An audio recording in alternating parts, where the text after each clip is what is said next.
الله من الشيطان اللعين الرجيم. بسم الله الرحمن الرحيم.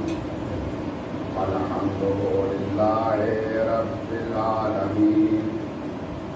نحمده على نعمه ونستعينه على طاعته ونؤمن به حقا ونتوكل عليه صدقا ونشهد أن لا إله إلا الله وحده لا شريك له كلمة جعل الإخلاص تعويلها وضمنا في القلوب موصولها وأنار في الفكر مقولها الممتنع للأبصار رؤيته ومن الألسنة صفته ومن الأوهام كيفيته. ثم الصلاة والسلام والتحية والإكرام على أشرف الخلق سيد المرسلين بالقاسم المصطفى محمد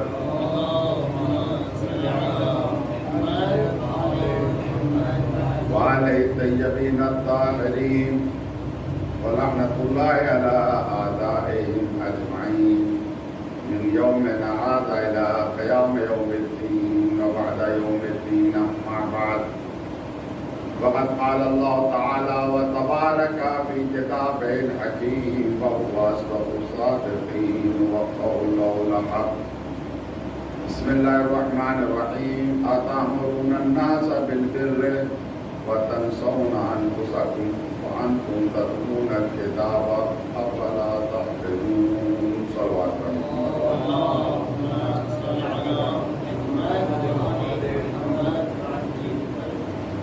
عبادات کی قبولیت، خاص کر اس مجلس کی قبولیت اور امام زمانہ اجر اللہ تعالیٰ ظہور و شریف کی خوشنودی کے لیے آواز بلند صلوات علی محمد اللہم صلی علی محمد وعلی محمد. عقل اور جہل کے سپاہی جنود عقل والجہل، اس عنوان سے گفتگو کا جو سلسلہ شروع کیا گیا تھا، آج اس سلسلے کی یہ آخری مجلس ہے. ہم شکر گزار ہیں آپ تمام حضرات کا کہ آپ نے موقع فراہم کیا. پروردگار ہم سب کی خدمات کو قبول فرمائے اور ہم سب کی توفیقات میں روز بروز اضافہ فرمائے. یقیناً کورونا وائرس کا خوف اور اس کا ڈر، اس کے باوجود امام حسین علیہ السلام کی عزاداری میں کوئی کمی نہیں ہوئی.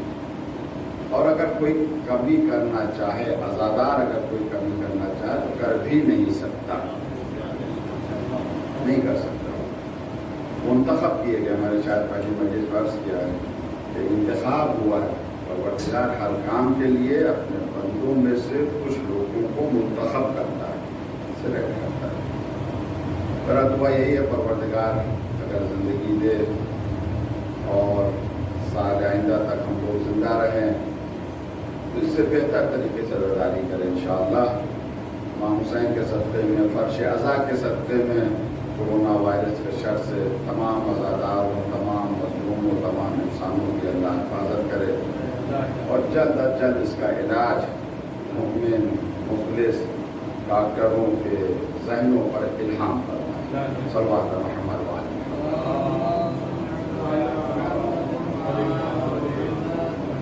سورہ بقرہ کی آیت نمبر 44 تھی جس کو میں نے آپ کے سامنے پیش کیا.